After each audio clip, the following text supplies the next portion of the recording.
Assalamualaikum warahmatullahi wabarakatuh, anak-anak Ibnu Hayyan semuanya. Bagaimana kabarnya hari ini?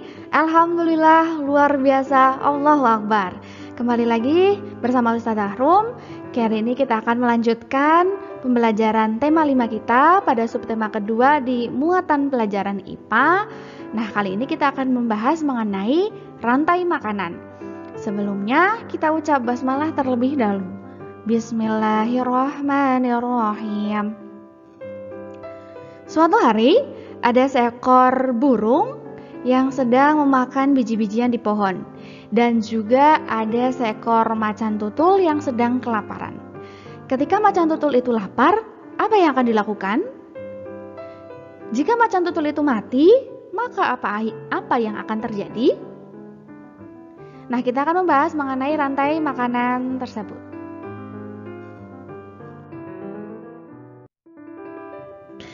Setiap makhluk hidup membutuhkan makanan untuk mempertahankan hidup. Melalui makanan, makhluk hidup memperoleh energi yang digunakan untuk tumbuh, bergerak, dan melakukan aktivitas. Oleh karena itu, di alam terbentuk interaksi makan dan dimakan antar makhluk hidup yang disebut rantai makanan. Nah, rantai makanan jadi adalah rangkaian peristiwa makan dan dimakan antar makhluk hidup untuk kelangsungan hidupnya.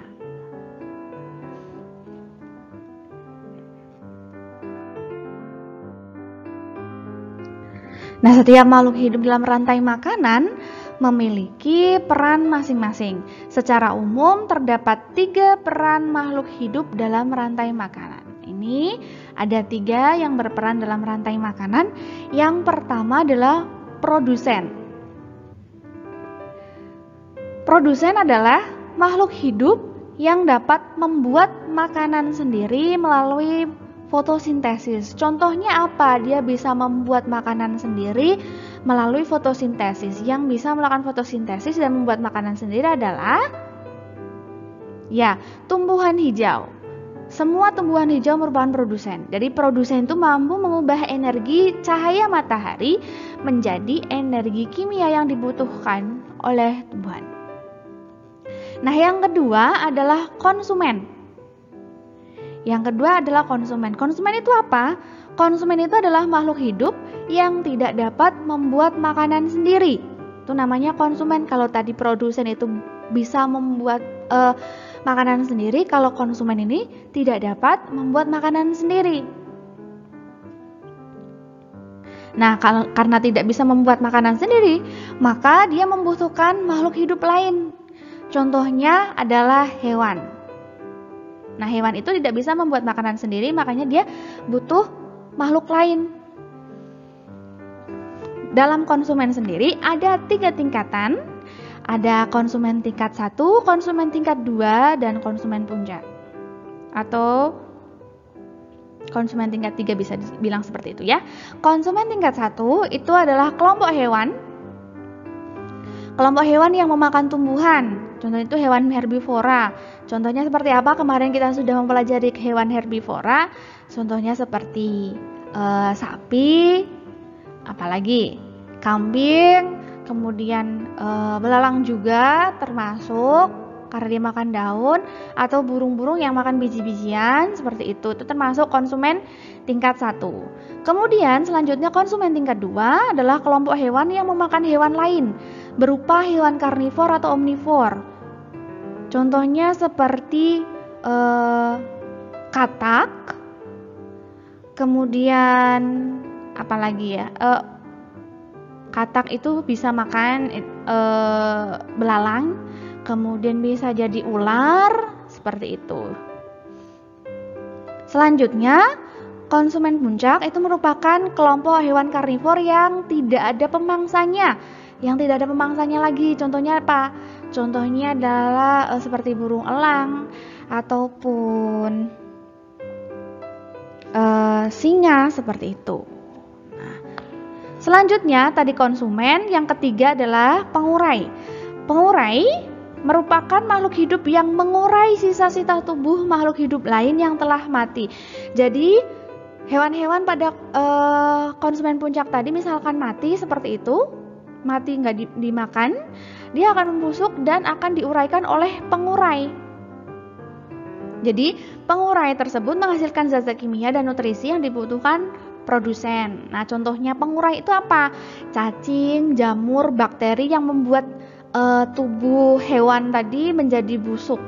Seperti itu namanya pengurai.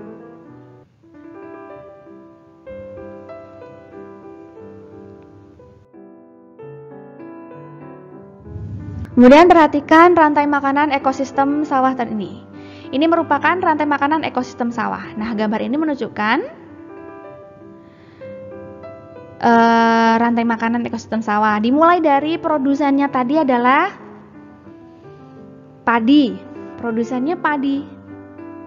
Padi ini dia menghasilkan makanan sendiri dari matahari dan air seperti itu. Kemudian dia dia menghasilkan makanan, kemudian padi ini dimakan oleh belalang. Belalang ini merupakan konsumen tingkat 1 karena dia makan rumput tadi. Nah, kemudian belalang ini dimakan katak. Katak ini konsumen 2 karena katak itu tadi yang memakan belalang, yang makan hewan lain. Selanjutnya ada katak ini dimakan oleh ular. Nah, ular ini sebagai konsumen tingkat 3. Selanjutnya, ular juga bisa dimangsa oleh elang, dimakan oleh elang. Nah, elang ini adalah konsumen 4 atau konsumen puncak. Nah, ketika elang mati, tubuh elang akan diurai oleh makhluk hidup pengurai. Di sini jamur atau bakteri yang lain. Pengurai seperti bakteri tanah, cacing, dan jamur itu menguraikan bangkai binatang tadi, bangkai elang diuraikan oleh pengurai untuk dijadikan nutrisi bagi tumbuhan.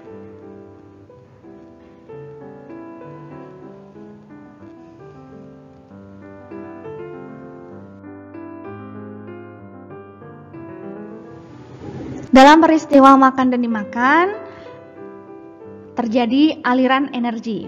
Aliran energi adalah terjadinya proses perpindahan energi dari satu makhluk hidup ke makhluk hidup lainnya.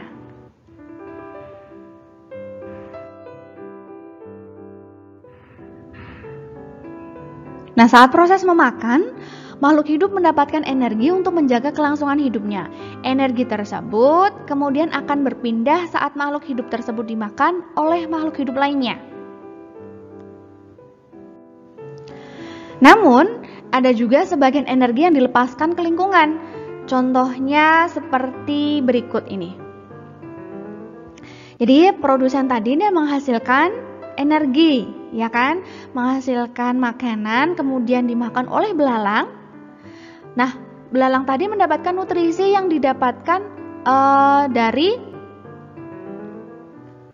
rumput tadi, menghasilkan rumput tadi menghasilkan energi yang dimakan oleh belalang. Nah, belalang itu mendapatkan nutrisi juga dari padinya. Namun tidak semuanya ada dikonsumsi sama belalang. Ada juga yang dilepaskan ke lingkungan kembali. Contohnya seperti dia mengeluarkan energi panas seperti itu. Kemudian dia juga mengeluarkan kotoran, itu kembali ke lingkungan. Nah, kemudian belalang ini, ada nutrisi di belalang ini dimakan oleh si katak. Katak tadi juga sama, dia mendapatkan nutrisi, tapi ada juga yang dilepaskan ke lingkungan seperti energi panas dan juga kotoran dia tidak semuanya dikonsumsi oleh katak. Kemudian katak dimakan juga oleh ular, tadi proteinnya, energinya dari katak dimakan oleh ular juga. Nah, ular juga sama, dia juga mengeluarkan energi panas dilepaskan ke lingkungan. Jadi tidak semua diproses dalam tubuh dia keluarkan ke lingkungan. Selanjutnya ular juga dimakan oleh elang. Elang juga sama, dia mengeluarkan energi panas dan dilepaskan ke lingkungan juga sama seperti itu. Kemudian elang mati, kemudian diurai oleh pengurai. Nah, pengurai tadi itu juga melepaskan energi panas, dilepaskan ke lingkungan. Dalam rantai makanan, selain terjadi aliran energi juga terjadi siklus nutrein. Nutrein adalah hara atau unsur senyawa kimia yang digunakan oleh makhluk hidup untuk melangsungkan kehidupan.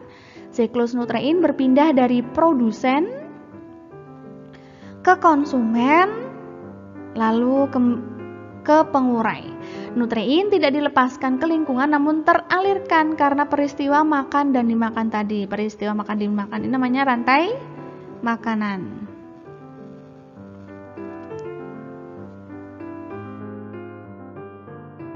Semua makhluk hidup yang tinggal di suatu ekosistem saling membutuhkan satu sama lain. Interaksi antar makhluk hidup dalam ekosistem dapat berupa simbiosis. Nah, di sini ada 3 jenis simbiosis, yaitu simbiosis mutualisme, simbiosis komensalisme, dan simbiosis parasitisme. Nah, yang pertama, simbiosis mutualisme adalah hubungan interaksi antara 2 jenis makhluk hidup yang saling menguntungkan. Contohnya yaitu bunga dan lebah. Bunga diuntungkan karena lebah membantu proses penyerbukannya, sedangkan lebah diuntungkan karena mendapatkan nektar dari bunga tersebut. Nah, selanjutnya simbiosis komensalisme yaitu interaksi yang menguntungkan satu makhluk hidup, namun makhluk hidup lainnya tidak dirugikan dan tidak diuntungkan. Contohnya adalah ikan hiu dan ikan remora. Ikan remora ini diuntungkan karena mendapatkan perlindungan. Kemudian selanjutnya adalah simbiosis parasitisme, yaitu interaksi yang menguntungkan satu makhluk hidup lainnya saja. Contohnya nyamuk dan manusia. Nyamuk diuntungkan karena dia mendapatkan makanan berupa darah manusia, sedangkan manusia itu tidak mendapatkan untung karena dapat merasakan gatal ataupun bahkan bisa tertular penyakit yang dibawa oleh nyamuk.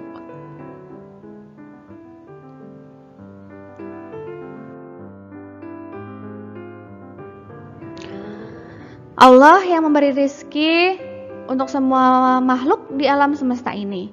Allah yang maha kaya tidak merasa berat sedikit pun untuk memberikan rizki kepada makhluknya. Allah yang menanggung rezeki hewan-hewan, tumbuhan, dan manusia. Allah mengatur sedemikian rupa agar makanan mereka tidak berkurang dengan adanya rantai makanan. Sehingga jangan khawatir dengan urusan dunia perihal rizki. Semuanya sudah diatur dan ditanggung oleh Allah. Hanya saja kita tidak boleh serakah agar ekosistem tetap terjaga keseimbangannya.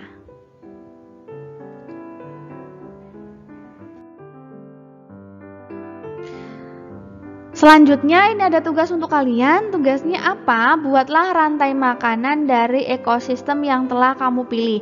Jadi di sini Ustadzah sudah sediakan beberapa jenis ekosistem.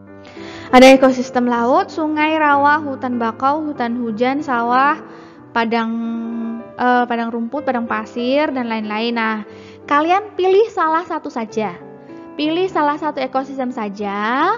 Kemudian kamu menggambar ataupun mencari gambar hewan. Boleh kamu menggambar, boleh kamu mencari gambarnya. Ya, hewan-hewan tersebut yang ada di ekosistem, misalkan ekosistem laut, kamu cari gambar-gambar ataupun menggambar hewan tersebut, hewan yang ada di ekosistem laut tersebut. Kemudian buatlah rantai makanannya. Kamu buat rantai makanannya dulu dari gambar yang kalian cari ataupun gambar yang kalian buat rantai makanannya.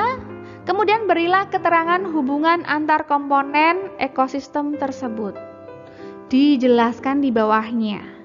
Paham? Dibuat yang rapi dan jelas, tidak asal-asalan. Ya, kalian gambar di sini, mau gambar, mau mencari gambar terserah. Yang penting itu ada di ekosistem salah satu di sini. ada hewan-hewannya, ada makhluk hidupnya, kemudian diberi keterangan.